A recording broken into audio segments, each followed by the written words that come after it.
یہ ایک خواب ہے جو تم دیکھ رہے ہو، تمہارا 70-80 سال کا یہ خواب ہے۔ یہ جو 70-80 سال کی زندگی ہے، تم یوں سمجھ لو کہ تم 70-80 سال سوئے ہوئے ہو، اور یہ سب کچھ جو تمہیں نظر آ رہا ہے یہ ایکچولی ایک ڈریم ہے۔ جب تک یہ روح اس جسم میں ہے ہمیں یہ خواب حقیقت لگے گا۔ جس دن یہ روح اس جسم سے نکل جائے گی تب ہمیں ریئلائز ہوگا کہ نہیں، وہ تو 70 سال جو میں دیکھ رہا تھا وہ تو خواب تھا، اور یہ جو اب نئی زندگی شروع ہو رہی ہے یہ تو اصل زندگی تو یہ ہے۔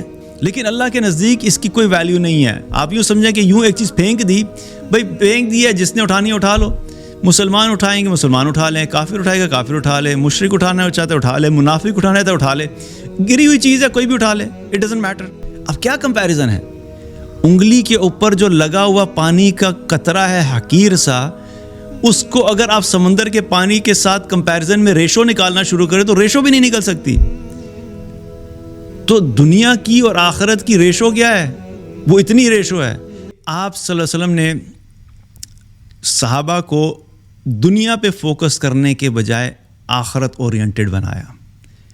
دنیا سے آپ نے کٹوایا نہیں، لیکن جو فوکس ہے، جو آبجیکٹو ہے، جو آپ نے اپنی زندگی میں سامنے رکھ کے چلنا ہے، وہ آخرت کی طرف ڈائیورٹ کروایا۔ اور اس کی ریئلائزیشن اور اس بات کے بارے میں جو ہے وہ صحابہ کے اندر جو ہے وہ ایک انڈرسٹینڈنگ ڈیولپ کی کہ کس طریقے سے تم نے اس چیز کو سمجھنا ہے کہ دیکھو دنیا جو ہے اس کی اپنی ایک ویلیو ہے، اس کی اپنی ایک جگہ ہے، اس کی اپنا ایک مقام ہے، اور آخرت جو ہے اس کی اپنی ایک ویلیو اور اپنا ایک مقام ہے۔ ان دونوں کے مقام کو اور ان کی حقیقت کو اگر تم سمجھو گے تو تبھی تم یہ صحیح فیصلہ کر سکو گے کہ کس چیز کو کتنی امپورٹنس اور ویلیو دینے کی ضرورت ہے۔ اور اللہ نے قرآن میں دنیا کی اس حقیقت کے بارے میں بتایا، اور پھر آپ صلی اللہ علیہ وسلم نے اسی چیز کو صحابہ کو جب وہ بتایا اور اس میں ٹرانسفر کیا۔ اللہ تعالیٰ نے قرآن میں اس دنیا کی حقیقت کے بارے میں جو ہے وہ بڑے واضح طور پہ فرمایا، کلا بل تحبون العاجلہ وتذرون الآخرہ۔ تم لوگ اس دنیا کو بڑا محبوب رکھتے ہو، جلد مل جانے والی کو محبوب رکھتے ہو، اور آخرت کو بھولے ہوئے ہو، اس کو اگنور کیے بیٹھے ہو، اس سے غافل ہو۔ اور فرمایا کہ بل تؤثرون الحیاۃ الدنیا والآخرۃ خیر وابقی۔ تم اس دنیا کی زندگی سے بڑا اثر لیتے ہو، بڑے انسپائر ہو جاتے ہو، ادھر گاڑیاں دیکھتے ہو، گھر دیکھتے ہو، موبائلز دیکھتے ہو، نئے آئی فونز آتے ہیں ان دیکھتے ہو، اور لوگوں کی لائف سٹائلز دیکھتے ہو تو تم اتنے انسپائر ہو جاتے ہو، اور کیا ہے کہ تم آخرت کو بھول جاتے ہو، حالانکہ وہ بہتر ہے اور وہ باقی رہنے والی ہے۔ اور کیا فرمایا پھر اللہ نے اس دنیا کی حقیقت کو ایک آیت کے اندر بیان کر کے کلیئر کر دیا، وَمَا الْحَيَاةُ الدُّنْيَا إِلَّا مَتَاعُ الْغُرُورِ۔ اللہ نے کہا کہ دیکھو یہ دنیا کی زندگی سوائے دھوکے کے اور کچھ بھی نہیں ہے، اٹس این ایلوژن۔ یہ ایک خواب ہے جو تم دیکھ رہے ہو، تمہارا 70-80 سال کا یہ خواب ہے۔ یہ جو 70-80 سال کی زندگی ہے، تم یوں سمجھ لو کہ تم 70-80 سال سوئے ہوئے ہو، اور یہ سب کچھ جو تمہیں نظر آ رہا ہے یہ ایکچولی ایک ڈریم ہے۔ جس طرح ہم رات کو سوتے ہیں تو کچھ لوگ ایسے ہیں کہ جن کو روزانہ خواب آتے ہیں، لیکن جس وقت ہم خواب دیکھ رہے ہوتے ہیں سوتے ہوئے، تو جب ہم خواب دیکھ رہے ہوتے ہیں تو اس وقت ہماری فیلنگ یہ نہیں ہوتی کہ ہم خواب دیکھ رہے ہیں۔ اس وقت ہمیں کیا ہوتا ہے؟ اس وقت ہمیں سب کچھ ریئل لگ رہا ہوتا ہے، ہمارے سامنے ایک بالکل لگتا ہے کہ ہم بالکل ایک ریئل لائف میں سب کچھ چل رہا ہے۔ لیکن جو ہی آنکھ کھلتی ہے تو آنکھ کھلتے ہی ہمیں ریئلائزیشن ہوتی ہے کہ نہیں، وہ خواب تھا، یہ حقیقت ہے۔ تو یہ جو آنکھ کا کھلنا ہے، یہ عمل جو ہے ان دو کیفیات کے درمیان جو ہے وہ ڈفرینسیشن کریٹ کرتا ہے کہ نہیں، حقیقت کیا ہے اور خواب کیا ہے۔ اسی طریقے سے ہم آج زندہ ہیں، ہماری روح ہمارے جسم میں ہے، اور ہم یہ خواب دیکھ رہے ہیں۔ جب تک یہ روح اس جسم میں ہے ہمیں یہ خواب حقیقت لگے گا۔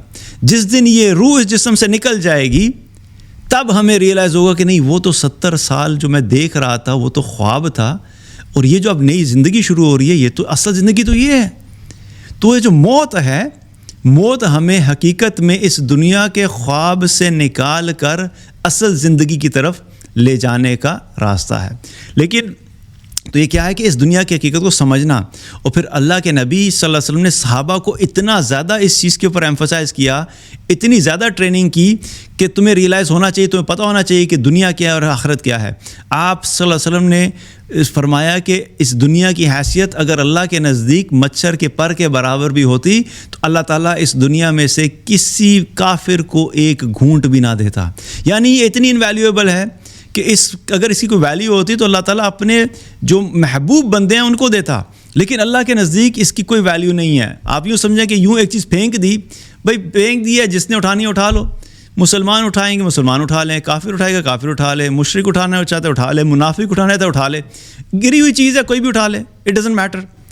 لیکن اس کا مطلب یہ نہیں ہے کہ اگر کسی کے پاس زیادہ آ گئی ہے تو اس کا مطلب ہے کہ وہ بہتر ہو گیا. اللہ کے نبی صلی اللہ علیہ وسلم نے فرمایا کہ اس کی حیثیت مچھر کے پر کے برابر بھی نہیں ہے.